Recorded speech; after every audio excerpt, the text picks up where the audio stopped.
Good afternoon. It is June 11th and it is 2:30 p.m. I'm coming to you on a Friday, my first of 2 days off from work. In an attempt to save money for gas, I've been crashing at my brother's place for a couple nights just to offset the long commute. It's a 69-mile one way, so it's like 130 miles I'm driving round trip. And I knew that going into the job. I knew that was going to be the biggest challenge, really, is getting there.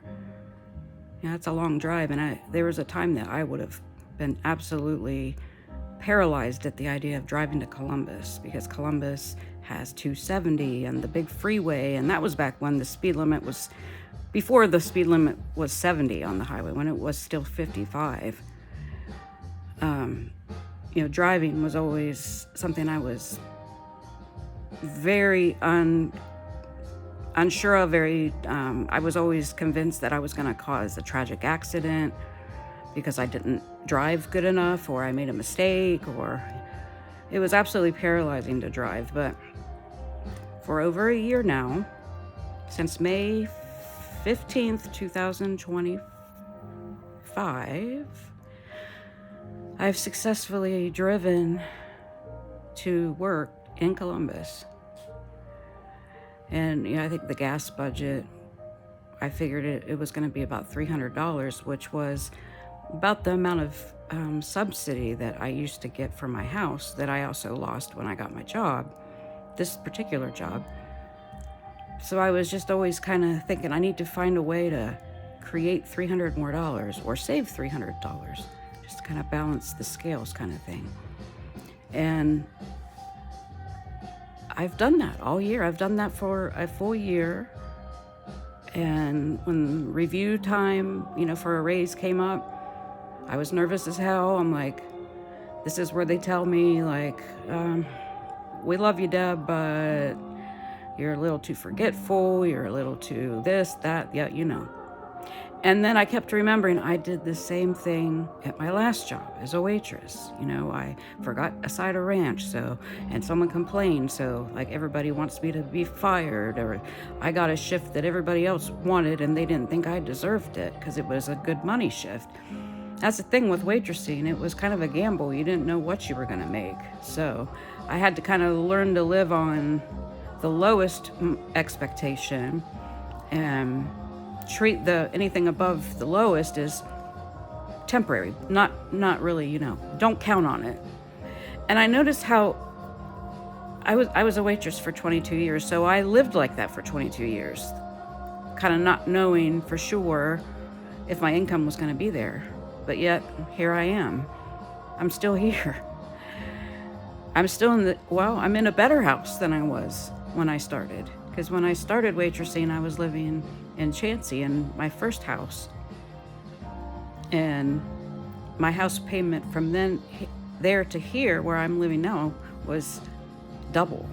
So there was a jump where I had to evolve. And I was scared I wouldn't be able to make it. Even my mom said, well, what if you have a foreclosure? No, she said that on my first house. Because I was moving out of subsidized housing to get lower rent, and I was living in a trailer court back when the boys were 7 and 5. And I was a full-time student at OU, and I worked part-time. I did that for 7 years. I went to college, worked part-time, went to college full-time, and was raising 2 boys, Stephen and Darren. Stephen lives with me now. He's 33. Darren passed away on October 24th, 2024.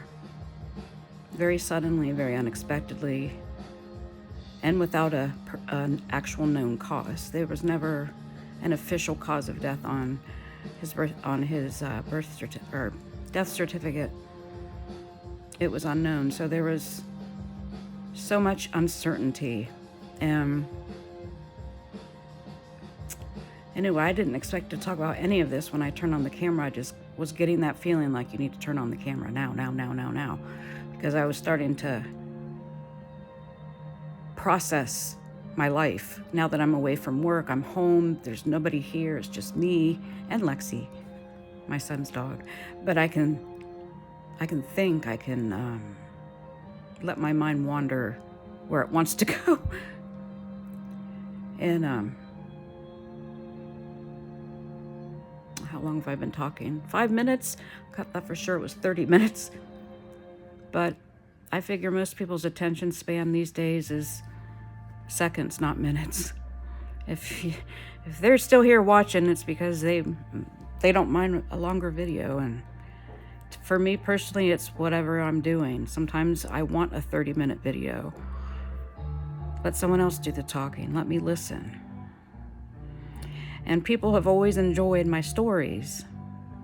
And I think the reason they do is because they're all relatable. I haven't told a story yet that hadn't somebody said, I know exactly what you mean. And then they share what happened to them. And it's like,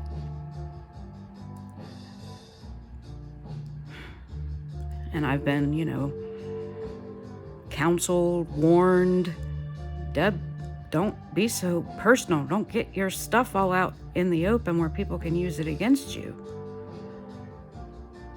And every time I hear that, it makes me think, oh yeah, I don't even know what all I've said. I can be very, very transparent and open. And I tend to gauge it on the people's reaction. If they look like they're bored and they're looking away, I stop talking.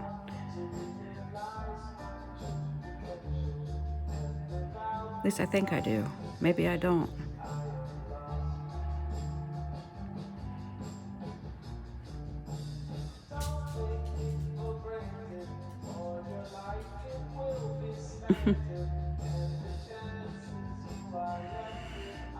It's good to see myself smile. I haven't been smiling very much. I've been in the shit stew is what I call it. The shit stew.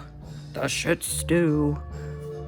I don't know if you guys know Trailer Park Boys, but Randy and the Mr. Leahy, he'd always say it's a shit storm, and everything was shit something. And soon after Mr. Leahy died, I was home alone like I am now, and just sort of feeling out my feelings and letting my emotions and my mind wander where they want to go, which is all over the place.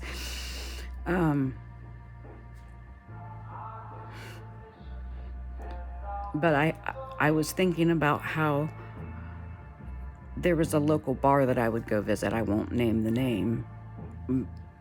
But you could walk in and see that everyone was in a state of suffering.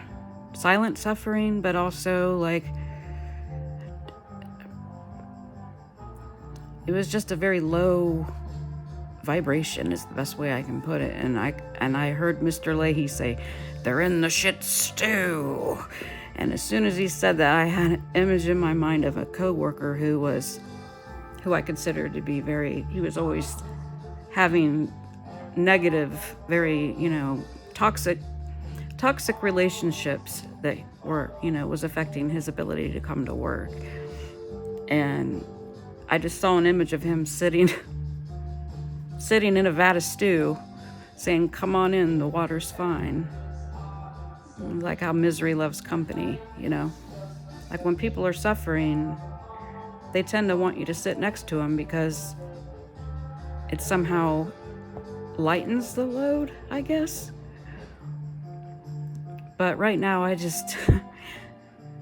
I'm feeling happy again, and I feel like I'm getting this feeling less than I used to get. I felt like I was on a high. Well, in 2023. 2023. 2003 is the worst year of my life. 2023 is the best year. Getting this on camera so I can remember. But I'm going to go ahead and shut this off and watch this. I really have a fascination of watching myself on film. And I've been trying not to look at the camera because I notice when I do, I put my best face on whether I want to or not. So I need to see how I look raw and unfiltered to the world, to everybody else, basically. But like, what is everybody else seeing? And with that, I'm going to shut this off and I will come back to you later. Bye.